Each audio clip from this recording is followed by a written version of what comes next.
Welcome back to K-Astrology, and if you're new here, welcome. My name is Kaylin, and today I'm going to be doing your February 2021 horoscope. I also do monthly tarot predictions for all 12 zodiac signs, along with pick a card readings.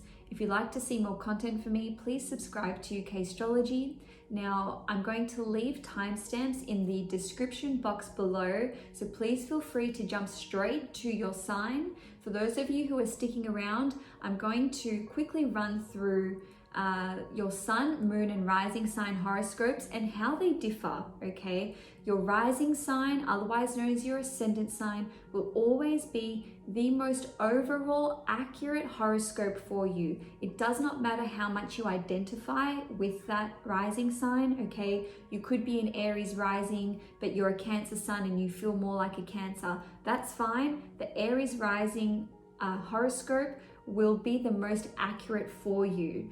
Now, with your sun horoscope, this will pertain to your conscious will and your career and any goals and ambitions that you have.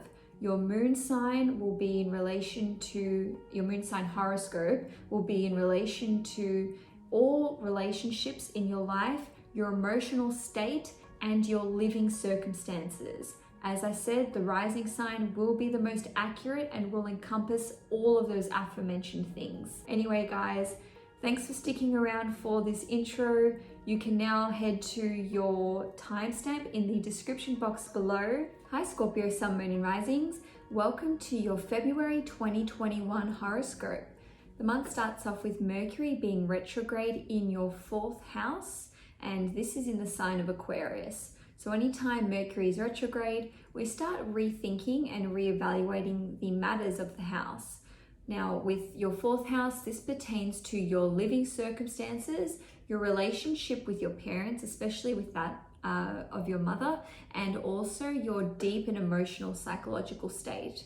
So the changes that we can see for your living circumstances will be brought about by you thinking about whether you're actually happy where you're living, okay? Maybe you've been thinking about moving to another city or even abroad, and finally, you have decided that you want to take the plunge and make some arrangements for this on a different level. If you're already in the process of selling a property or land that you own, or even a farm, okay, it's land of all kinds. If you're already in this process, you may experience delays. This is a huge side effect of Mercury being retrograde. So it can be delays in the move itself, whether that's a settlement date shifting back, whether you were going to put a property on the market, you might have to revise that date.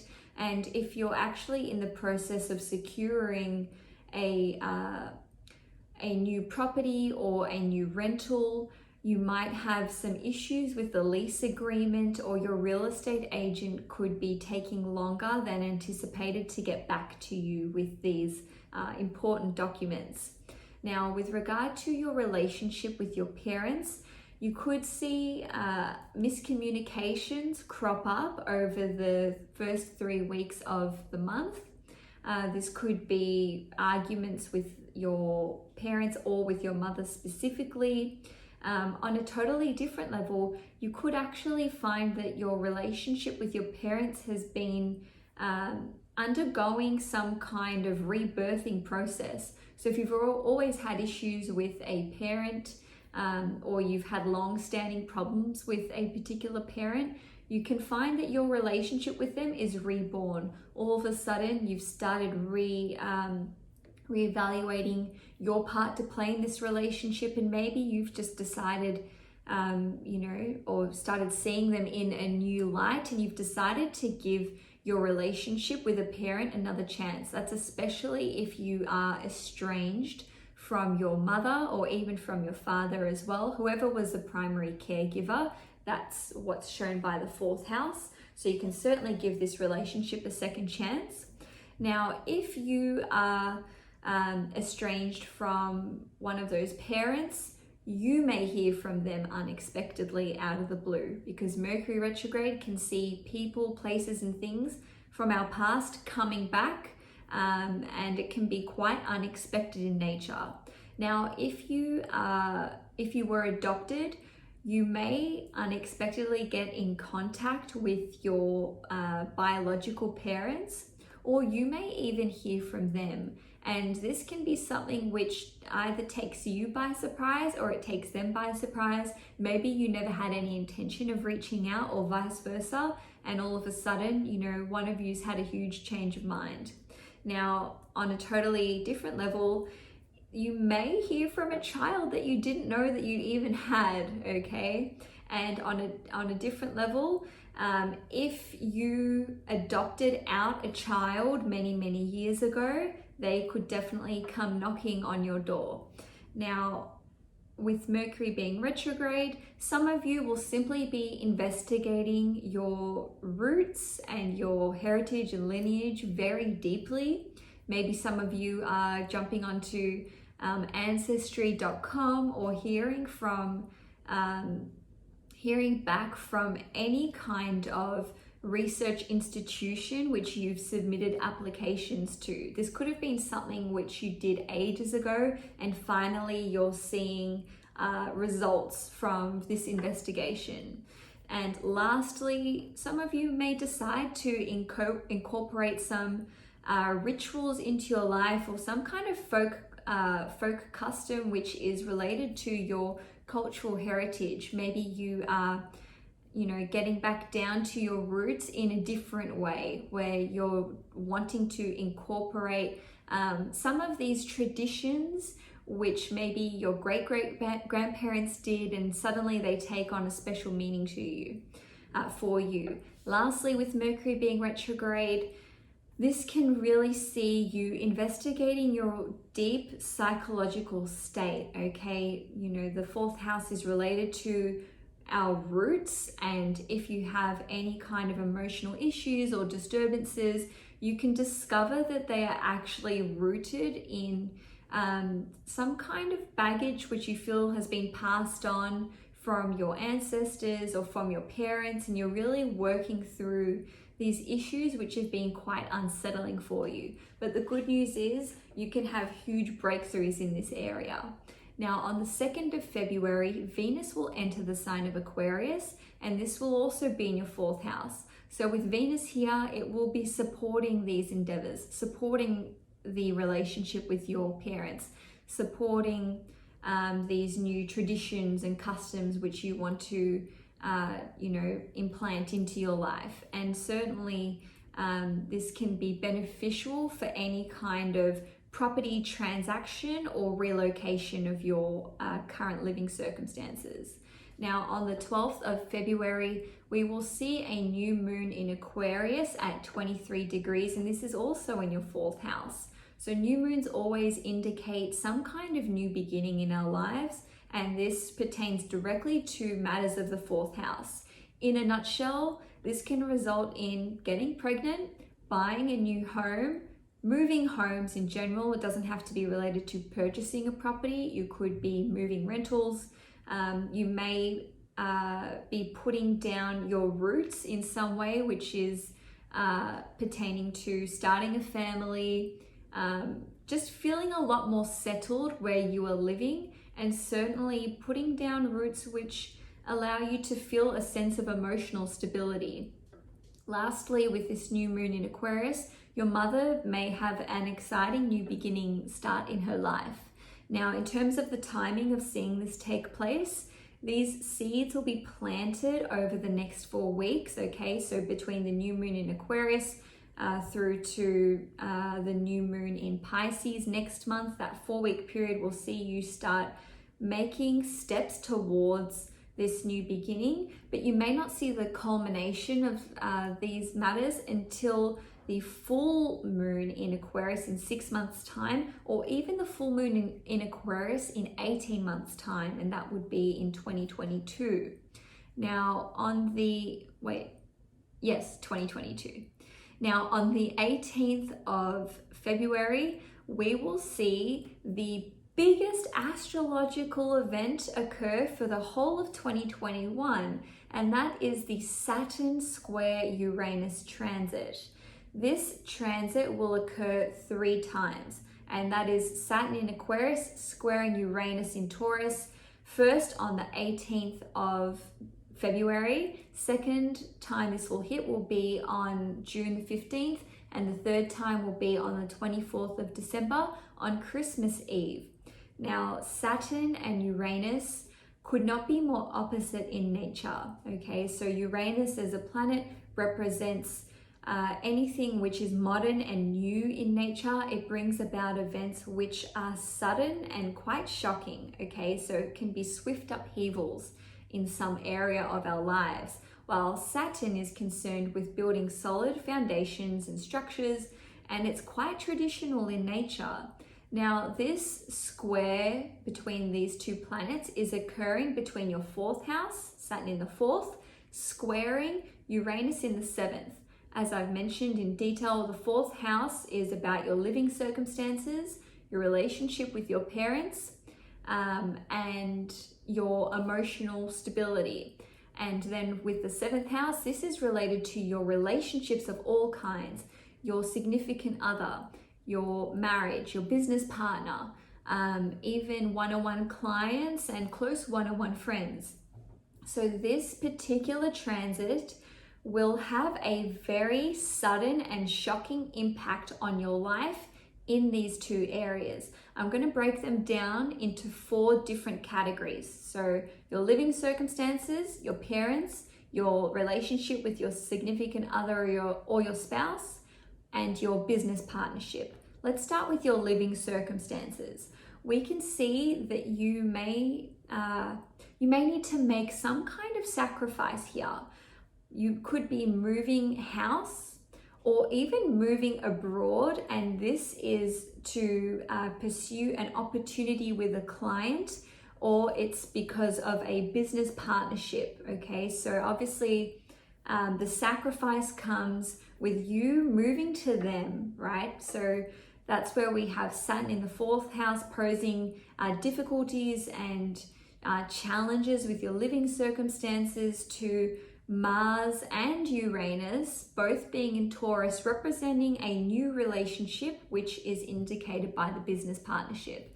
Now, just remember, Scorpio, before I continue, this is a general reading. So these events that I am describing can play out for some of you in some ways, and for others of you, it'll hit different. Not all of these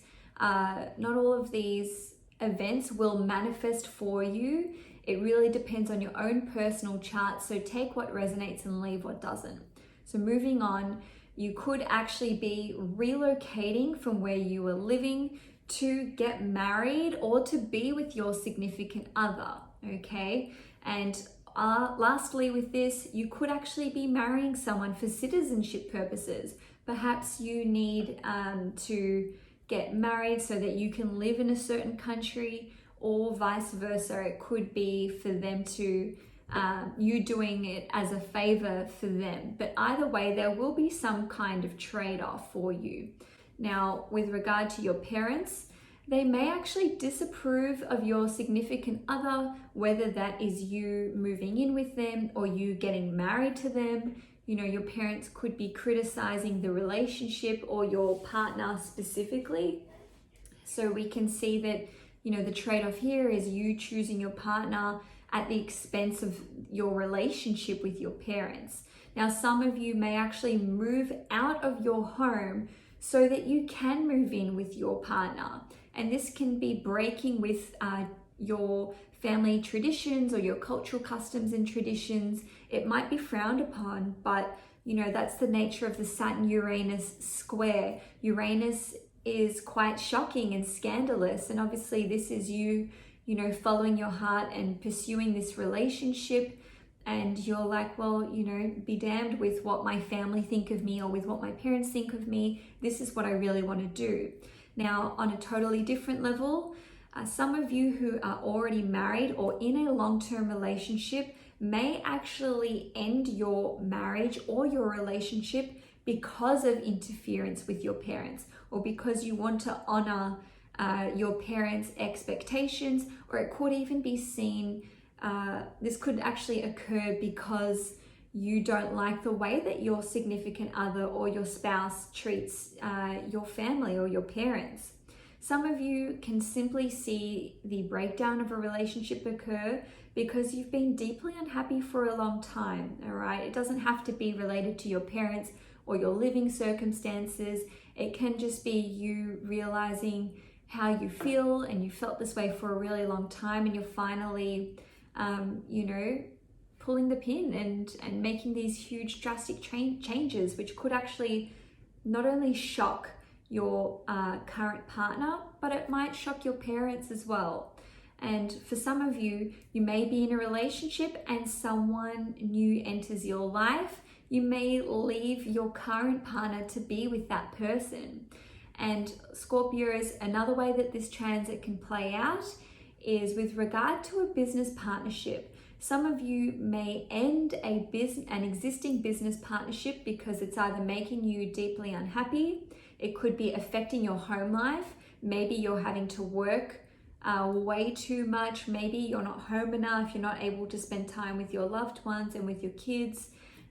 Or maybe you're severing ties with this business partner because you have been living in a town or a city or a country for the sake of the partnership, and you don't like where you live, and you're like, well, I actually have to sacrifice this business relationship or this partnership so that I can be happy with where I'm residing.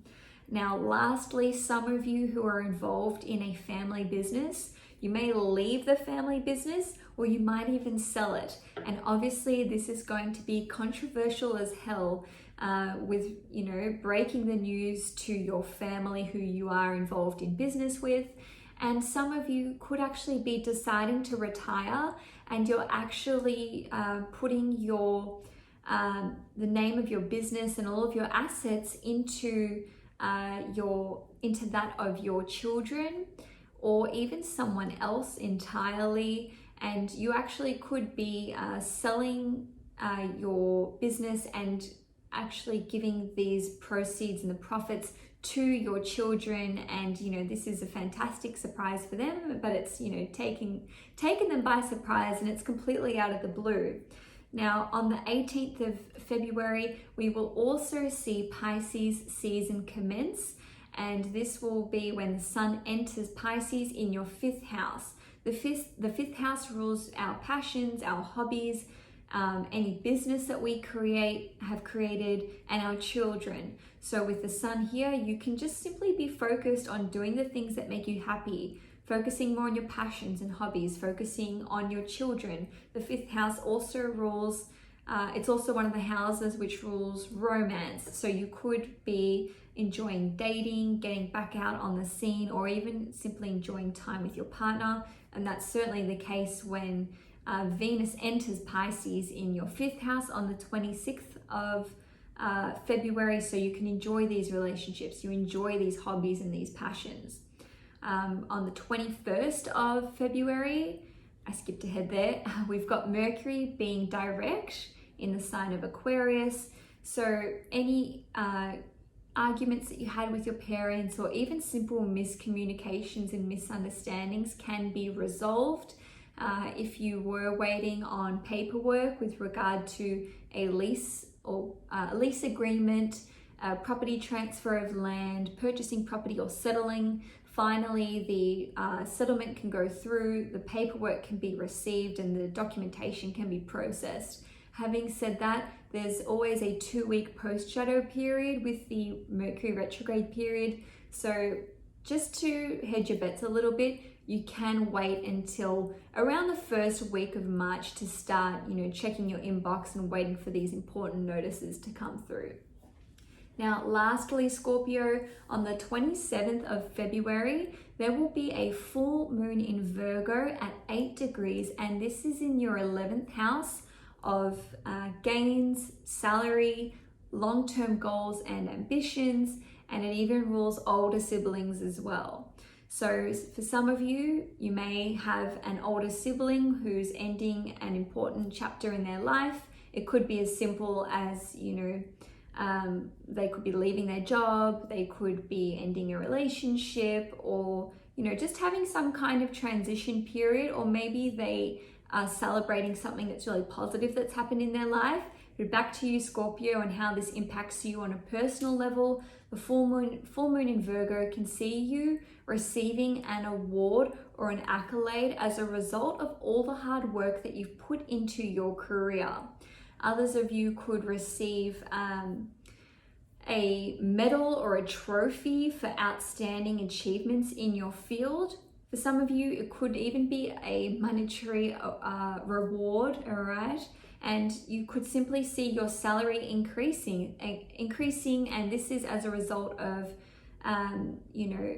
either you working for yourself or working for someone else. It really doesn't matter who your boss is or if you're your own boss. Full moons in the 11th house can show positive results when it comes to your financial situation. Now, on a completely different level, some of you who are involved in fundraisers or a charity or some kind of community can see a long-term goal being achieved or finally being completed. And lastly, some of you who are involved in a certain community or a friendship circle could actually be walking away from this friendship group or this community. It doesn't have to be anything which is devastating in nature. You could just be fizzling out and you've realized that, there are other people that you want to focus more of your time onto in your life. Well, Scorpio, that's all I have for you for February 2021. If you enjoyed this horoscope, please give it a thumbs up. If you'd like to see more content from me, please subscribe to my channel. I will be leaving a link for my tarot predictions for February 2021, and that's for all 12 zodiac signs, so feel free to check that out. Enjoy your February 2021, Scorpios, and I will see you guys next month.